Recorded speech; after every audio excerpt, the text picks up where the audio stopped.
This is Matt Davis coming at you here from Main Street Crossing in Tomball, Texas. Some people are going to start tuning in here in just a moment, but then also we're going to post this to our page, and then people get to view it for days to come. And this has been a lot of fun, getting to sit down with artists and talking about life and about music and about food and jokes, whatever, over the last 6 or 8 weeks. And we've got to know a lot of artists really well. And then these interviews or hangout sessions. Hey, Drew Hollis just tuned in. They're fun. They get reposted. A lot of people get to see them, and it's great. It's a great cross-promotion opportunity. Also for us, we bring in so many cool artists here at Main Street Crossing, and it helps us share some amazing artists with some of the people that follow us, that and they might not know some of the stuff about these artists, and also lets the artist fans get to learn about a music venue they might not know about, and it's just it's a lot of fun. Yeah. And I like to make it super relaxed. I don't have note cards here. I don't have I don't have a questionnaire, and I don't really have any agenda other than I want to let you guys have a cool experience, getting to see what it's like hanging out in the green room with a fantastic artist. Sometimes it's an up-and-coming artist. Tonight I'm so excited. I am hanging out with a country music legend. This is none other than the real Moe Bandy, for real. Yes, I'm hanging out with the one and only Moe Bandy. Hey, Cheryl, how are you? And the other thing is, yeah, you guys, if you have questions or comments for Moe or even for me, you're welcome. We can see your comments as they come across, and we can answer those in real time if they're appropriate enough. Yes, if they're appropriate. And if not, then we'll just pretend you didn't say it. So, Moe, how you been, buddy? I'm doing good. You were probably here about 6 months ago. Yes, I love it here. We enjoy it. The people are so nice, and it's really neat. And this is great. Being on TV, got a lot of people out there watching this live stream, right? Is that correct? It's live streaming right now, so some people will watch now, and then some people will tune in later. Most of them tune in later. We'll usually have 5 or 10 or 20 people watching in real time, but then it goes up on our page, and you know, just like it would about a show, and you know, normally, you know, 1,000 or 2,000 people will go back and watch it, and some people will watch for 5 minutes, some people will watch for the whole thing. Great. And, will it go to my page, moebandy.com? You can. You'll have to. We can. Okay. Katie, who works for me, who sets all this up for me, she can talk to your people, and we can get it done. You're going to have your people talk to my people. That's right. That's right. Okay. Good. All right. Drew Hollis, Moe. Yes. Oh, gosh, we're already getting into the question. Oh, by the way, normally we don't have guests in here while we're hanging out, but we have one of my good friends and one of Moe's good friends is hanging out on the other side of the camera over there. Yeah. Miss Betty Urbanik. Right. She's here tonight. She just wanted to sit and hang in there. She's how long have you known Betty? I've known Betty. She was in her 80s back when I was 12 years old. Oh, yeah. Yeah, and so I remember back then, and I tell you, she's hung in there really good now. I've known her for many years. Many years we go back. She's a great lady. Great lady. She's great for country music. She's been a big fan of all these entertainers, and she's been great. She was a head of my fan club at one time, and we kicked her out, but she's been good, you know. No, we didn't. I'm joking. I know you are. I'm just joking, Betty. So that's a hi to Betty over there. Yeah. Normally Betty tunes into these sometimes, but usually it's from her computer or her phone or whatever. And tonight she's here hanging out because she usually comes and hangs out with most. So it's fun to have her in here. We have a one person in studio audience here. Yeah. That's great. That's very intimate. That's our audience. Yeah. So there's a dude on here. Drew Hollis tuning in from Austin, and he's already gone right into it. He wants to know your best childhood memory. Oh, wow, that's a big one. Or one of the best. One of my best childhood hopefully memories. You have more than one.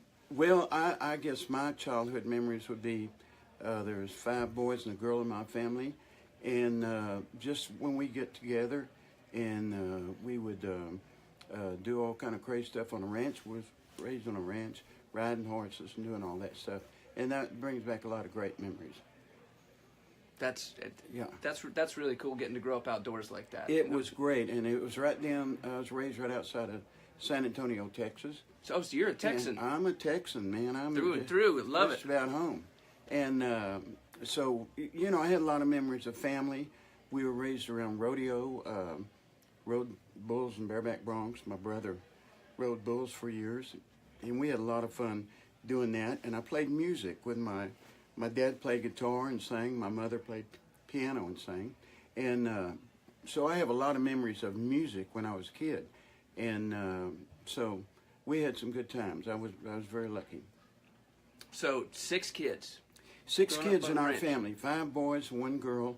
I was the oldest, and I could beat them all up. You know, that's really easy. Yeah, that's good. They were small, and I could thump them. You know. All right, so you're growing up on a ranch. Could Mama cook? Oh, my mother could really cook. She's from Meridian, Mississippi. My mother was, and that Southern cooking. She was the best cook in the world. She was the best. They tell me one dish that you just absolutely loved. Oh, she made the best oyster loaf. Oyster we loaf. Used to eat I don't even know what that is. Oyster loaf. It was like a sandwich thing, and she made. And we had one of my favorite meals when I was a kid was beans and cornbread. Man, what kind of beans were they? Pinto beans. Pinto beans and cornbread. Pinto beans and cornbread. But she made the best fried chicken too. I mean, she was a really good cook. That is really cool. Mm-hmm. That is cool. My mom's a fantastic cook, Uh-huh. and I didn't grow up on a real ranch, but I did grow up on.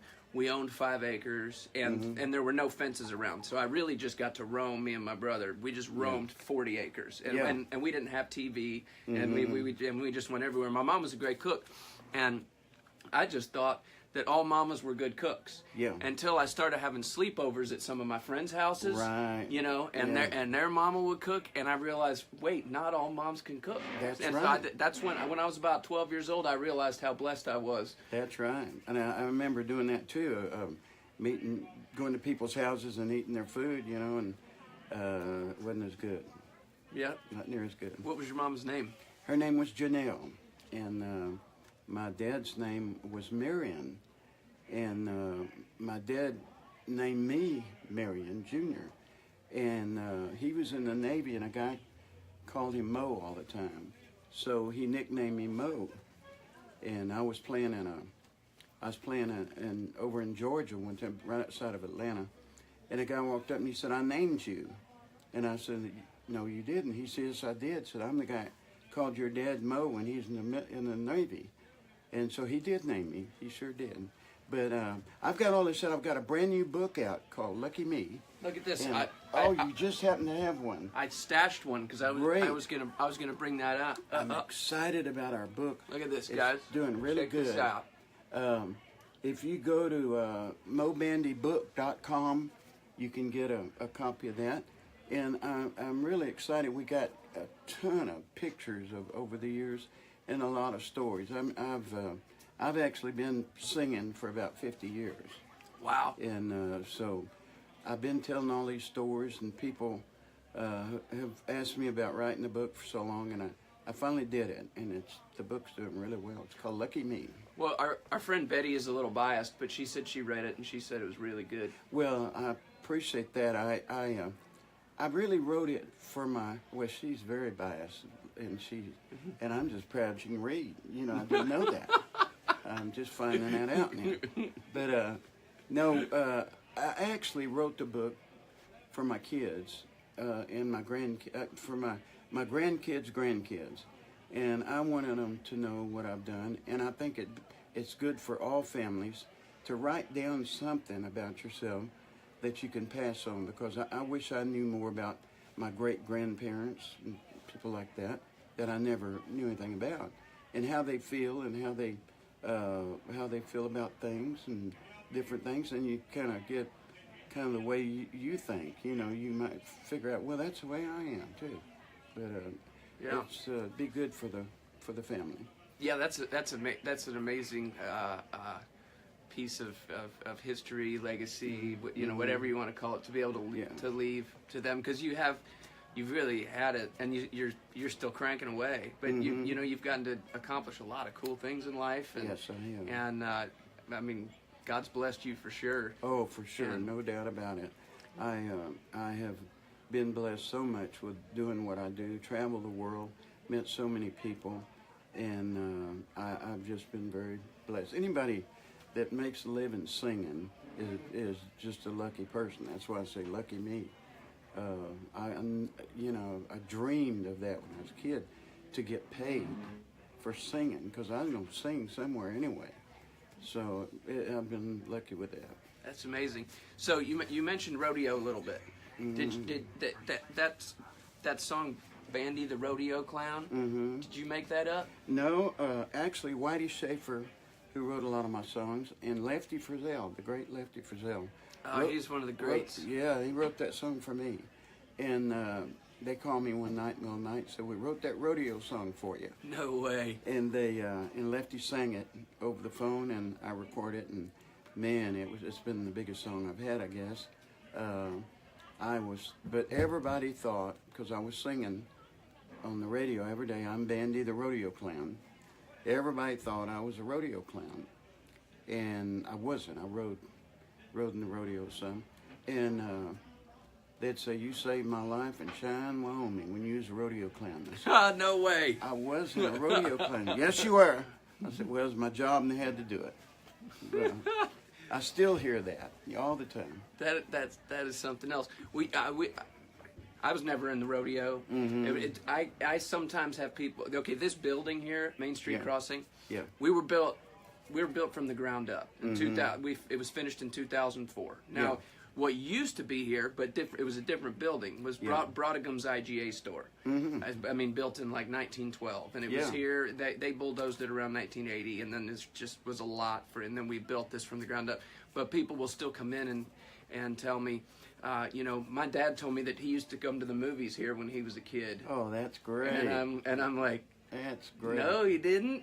Yeah. There were no movies here. Okay. You get what I'm saying? Yeah, kind of like I was making the parallel to you saving life as a rodeo clown. I see. People will say, this is the bank my parents used to come to, and I'm like, no, it was not a bank ever. Well, I guess people get to tell them that so much they believe it, Yeah.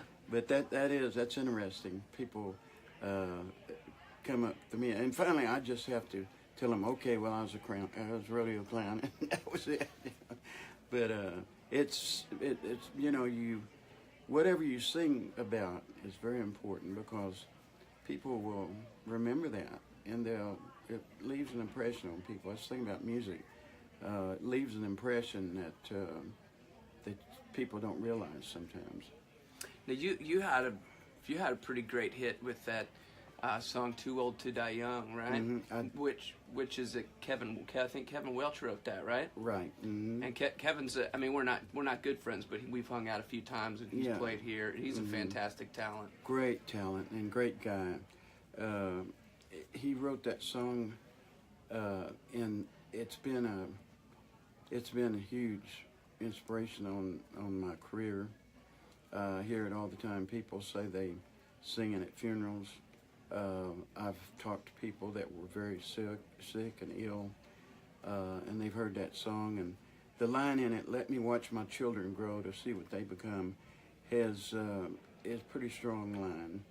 And so it's been a huge song for me. Wow, yeah. Well, thanks to Kevin Welch for making that. Oh, man, what a great artist he is. But that song is just special. He's a pretty deep guy. Yeah, he is. And I called him not long ago and talked to him about it and just told him the stories that I've heard about the song and how it's affected people's lives. And that's the thing about music. You got to be careful what you sing about, because people are inspired by it, you sing positive things. Well, I appreciate that from you, that you still recognize this. Some guys, after they've been,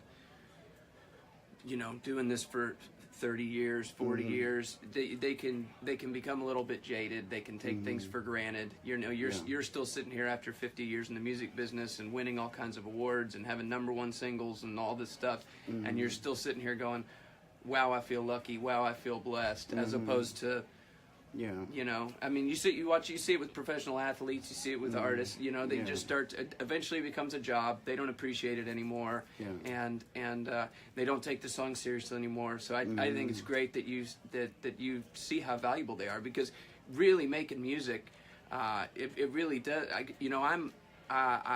I make up songs too. I'm not famous, but just being around artists here a lot, I get to watch every day you know, fans coming up to me, not to talk to me, but saying, do you think there's any way I can meet Moe Bandy, or any way that I can meet Larry Gatlin, or any way that, you know, I danced to, you know, X song at my wedding, and this song was at my, you know, at my mom's funeral, and so I get to just hear it all the time. People also hear, they'll bring pictures of, like, look, this was a picture of me and Moe Bandy when he was 35 and I was 28 at you know, some rodeo that he was playing music at, or, you know, at some arena, and so it's cool to watch that. And so I wish more artists out there would realize what a powerful thing it is, and take the you know, the content of their songs, because you can really do a lot with it, good or bad. Well, I was in Branson, Missouri for a long time, and we did 6 shows a week, and it got to where it was becoming work, and I wasn't feeling the music like I should. And so I left Branson, and I got back on the road, and man, I'm having a ball. I don't play every single day, and I get to travel with the guys again and out on the road and see the people. And it's just, we are so lucky. And even then, I appreciate it a lot, but it does get to be a grind if you do it every day of the week, you know. But I'm doing it just right now, where I enjoy it. You got a pretty great band right now, by the way, too. And I mean, those guys are great. I love it when, I think this is your 4th time here. Yes, I believe so. I think 4th. And I love it when an artist returns and most of the band is the same, or all of it. Yeah. Because what that usually tells me right away is this artist is good to work with. Yeah. And those band members are good to work with. Yeah. Because if the artist is a complete jerk, right, they're going to be flying through band members. Exactly. And if a certain band member is a complete jerk, yeah, he ain't going to stick around with all the nice guys. So well, I've got 2 guys in my band. One's been with me 31 years. One's been with me off and on for 35 years. So we're like brothers, you know, we've been together so long. But I do like to keep the same players if possible. And you become a family out here. I mean, we travel together and we do all the stuff. And so I'm very proud of my bunch now, I really am. So you probably have gotten to hang out with most of the greatest country music stars of all time, I would guess. You know, I went to Nashville in 70, well, I actually went about 68, and I was trying to get going. But my record's broke in 73. I went to Nashville, and that was when Ernest Tubb was still traveling, and Farron Young, and Marty Robbins, and I got to do shows with all these people. And man, I was just awed. I had the one song that took off was, I just started hitting cheating songs today, and they put me out opening shows. I did shows with Buck Owens and Ernest Tubb, all these people, and I'd go do a medley of my one song, you know. Oh yeah. So until I got more songs, and it was very. But that was some of the greatest days of my life. I did a radio show in Nashville there, and it was broadcast all over the world, all over Europe, everywhere. And I got there to do at WSM, I got there to do the interview, and the 2 people I was with was Roy Acuff and Ernest Tubb. No way. And I got a picture of that, by the way, and I talk about that in the book. But I got to be with all my heroes, and I watched them, and I learned how they do it. And I remember leaving Nashville one night in the bus, and Ernest Tubb's band was ahead of us. Back then we had CBs, and they called back there and said, the old man wants to see Moe. So we pulled our buses over. I went out and got in his bus, and I sit there and talked to Ernest Tubb all night. No way. We drove from Nashville and to Dallas. And I sit there with him, and we had the greatest talk. And things like that, I look back, and what a great thrill that was, you know. Wow, that's incredible. Well, I also went on the Grand Ole Opry in 1974, and George Morgan introduced me. And I'll never forget walking on the stage, and I looked in the wings, and there's Farron Young and Ernest Tubb, and I think Marty Robbins. Who else was there that night? Oh, just Roy Acuff. But they're all in the wings watching this new kid. Yeah. And oh wow, what a thrill! Now what about all the guys that are, you know, kind of more your peers from your generation? Mm-hmm. I mean, guys like, you know, Yeah. Waylon and Yeah. those kind of guys. You probably knew all those guys too. I knew eventually, those right? guys. Did shows with Waylon and a bunch of them, and it was just a thrill. And then of course, like Gene Watson, T.G. Shepherd, all these guys, and Johnny Lee. We still work shows together, and so I've just been lucky, you know, to get to meet all these people. Johnny Lee, that's a funny guy. Johnny Lee is crazy. But you don't want to you don't want to have somebody with sensitive ears in the room though either. Yeah, you got to kind of a little rough there, but he's my best friend, and I just think the world of Johnny. And you never know what's going to come out of his mouth. You just don't know. But it's going to be funny. That's what you do know. It's going to be funny. It's going to be funny, and I really think the world of Johnny. What a great entertainer. He gets out there a little out there every once in a while, but it's great. The first time I hung out with Johnny, and it wasn't for real long, about 45 minutes. He was playing here. It was, I think, his second time here, and I had to go drive him over to the hotel because the way it works, guys, for y'all, sometimes, you know, these guys that travel in a bus, like Moe travels in a bus, and you know, Gene Watson travels in a bus. A lot of these guys, so they get to the venue and they park the bus, and then all the guys have access to the bus, but the bus driver was driving the whole time. So that's when the bus driver, a lot of the times, goes to the hotel. So if artists, you know, if guys in the band have to go back and forth. So I'm driving Johnny, his bus driver's already there. Yeah. And I'm driving Johnny over, and he says, "Can we stop and get some hot wings?" And I was like, "Sure, man, if you want, you know." And because he saw it on a sign somewhere, and then I said, "Well, there's a better place up here," and the place was real slow, and so he and we sat down at a table for 30 minutes, and I probably heard 20 different jokes that I'd never heard before, and he can tell them he don't run out. He keeps them coming. But Johnny and I together, we did a cruise here a couple years ago together, and we did a show on stage, and we was going back and forth with these jokes, and it was really fun. We was playing off each other. Man, it was fun. Last time he was here, that guy he really likes his cologne. Yeah. Oh, you know? Yeah, he does. And so I said, "Johnny, can I try on some of that cologne?" And we went up to the bus, and he said, "How much do you want?" And he held the bottle up. I said, "About your amount." So he's great, and he still sings his butt off. Man. Yes, he does. He sounds great. His really band does. is great. He plays here about once or twice a year. Yeah. And I love that. So what is, you know, as you look back on a very successful career, it's still going. You know, it's still going. Today, and this question is, you know, about the music business. What's one of your just proudest moments or accomplishments? I mean, if you just said, like, you know, the fact that, you know, that number one, or you know, getting to play the Grand Ole Opry, or what do you just? I got to be very close friends with President and Barbara Bush, and I campaigned with them in 1988.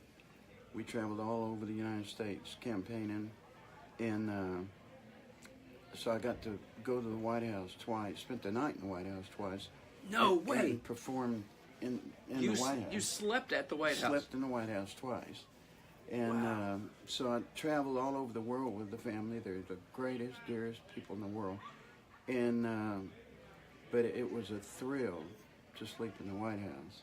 That was one of the biggest thrills of my life. And to travel with the president. I would go some of the rallies, and I would sing Americana, a song I've got, and then I'd introduce him. "Ladies and gentlemen, the next president of the United States," and I'd introduce him. And then Crystal Gayle and Loretta Lynn come out with us, and we had the great times. It's in my book. I wrote all about it, and I got to learn. Back then, the politics weren't quite as mean as they are right now. Yeah. And I got to learn a lot about that part, and the main thing I learned was about the great family, the Bushes, how supportive the kids and grandkids are of them, and it was a big thrill. So does that mean that you got to meet Michael Dukakis also? No, I didn't meet him. You didn't meet we were him? running against him. I would. Yeah. That wouldn't be the same kind of accomplishment. Not to me. We were running against him at that time, and but no, I didn't get to meet him. But I did meet a lot of the people in the cabinet and a lot of the people in the White House, of course. And it was just a thrill. I would take John, who plays steel for me now, went with me, and he played guitar and fiddle. And I played guitar, and I had another guy, and the three of us, we sat in the White House and played acoustically, and twice. Oh, wow. And that was. Did they get to sleep at the White House too? No, they slept in a hotel, but I look got at to that. sleep there. Yeah, they. That's what happens when you're the voice of it. But it's an honor and a thrill, and I've done so much on the Opry, being on the Opry and first time. Things like that have just been a thrill. Did you when you stayed at the White House? Because boy, I don't know very many people that have stayed at the White House, if any. Did you get to eat there at all? I did. I had dinner. What was that like? Was it like real fancy, or just like being at home, or? Well, it was pretty kind of fancy, I guess you'd say. But I was very watch my manners and make sure my fork and knife was here, and Miss Barbara Bush, who's a sweetheart of a lady, she said, "Just dig in, eat," and that's the way they were. So nice people like that. But yeah, we had dinner, and we had. It was just the White House is full of so many historic things, like in the room where I slept, in the Queen's room, there was the original words of the Star Spangled Banner, and they have all kinds of historic things on the walls and stuff. It's just amazing. Is there a lot of security walking around? A lot of security. You could hear them at night changing guards, and wow. yeah, it was a lot of security, and you're sitting in one of the most hottest places in the world, right there. That's wild. Yeah. I've never even seen the White House. I went to Washington D.C. one time. Mm-hmm. And I'm not even referring to the inside. Of course, I haven't seen the inside of the White House, but I haven't even seen the outside. I went to Washington, D.C. one time, and I only had about an hour and a half of daylight. Mm-hmm. That's all I had. And so I took a taxi from the airport down to where they have, the Lincoln Memorial and the Washington Monument and the Veterans Wall. I don't remember what that's called. And I ran through everything. I only had an hour and a half. It was beginning to get dark, and I went through about 3 hallways at the Smithsonian Museum there. So I didn't make it to the White House. So I'm 36 and I've never seen it. But. Yeah, well, it's quite a historical thing, and I love our country very, very much. So I was honored to be able to see all that and see the history of our country. That is cool. So, you ended up having kids eventually. Yeah. How many you got? I got 3 kids, 2 girls and a boy. I've got 6 grandchildren. I've got 1 great-grandson, and got 2 on the way, great-grandchildren. So that's exciting. I got started early. Do you spoil them at all? They're spoiled rotten, but my kids have grown up to be real successful. And I'm very proud of my 2 girls and my boy. They're my biggest fans, and I'm very proud of them. So what did they end up doing? And did any of them end up in music? Well, my youngest daughter is an accountant at a real big firm in San Antonio. My son works with my brother in a huge sheet metal shop in Austin, and my oldest daughter. She is, her and her husband own a construction company. They've done very well. So my kids are very successful. That's very fantastic. You mentioned that you're from San Antonio originally. Where are you living these days? I actually live in Branson, Missouri. I live up in the Ozark Mountains. I don't it's beautiful there. Sing as much there, but it's very pretty out on the lakes and the mountains, and I really like it. I don't like the winters too much. That's why I spend a lot of time in San Antonio. But I like that part of the country. It seems like I'm guessing Mickey Gilley, kind of the same thing happened. He did that Branson thing for a long time, and I guess it just might have worn. I mean, I never asked him why he quit doing it, but eventually he wanted to get back out on the road, and yeah, it gets to be a grind. It gets to be almost like a job, showing up every day, same place, same different people, but you know, but it got to where it was too much. You know, every single day is just too much. So, is he talking? I don't know if y'all. Oh, it's one of you guys in your band is up on stage talking about your book right now. Oh, he's talking about my book. Well, we better listen to what he says. Yeah. Well, we're getting close to showtime anyway, so yeah, we can get Betty sobered up. We're going to try Betty to get sobered out up. there and... So I'm glad that y'all tuned in. A lot of you are going to tune in the future. I'm hanging out with Moe Bandy, man. Yeah. Great stories. What an amazing artist. Great guy. And we just feel so blessed to have you here at our place, and sold out. Totally sold out. All right. Can you do better than that? Well, you can't get any better than that. That's right. So that's great. We're gonna have a great show tonight. One more time, you guys. I don't usually. This really isn't a commercial, but Mo's got a new book out, and it's worth the read. I'm gonna read it because I'm not gonna give this one back. Right. Mo's just out of luck, and I've been needing a new book to read. And you can go to his website. And you can go to moebandybook.com. And moebandybook.com. Yeah. And Mo, if you don't know, or if you don't have good eyes, Mo is spelled M-O-E, not just M-O. That's right. And Bandy, B-A-N-D-Y, just like it sounds. So I'm Matt Davis. This is Moe Bandy. We've been hanging out here at Main Street Crossing in Tomball, Texas, and we are about to have an amazing show. I'm glad you guys tuned in, and we are out. All right.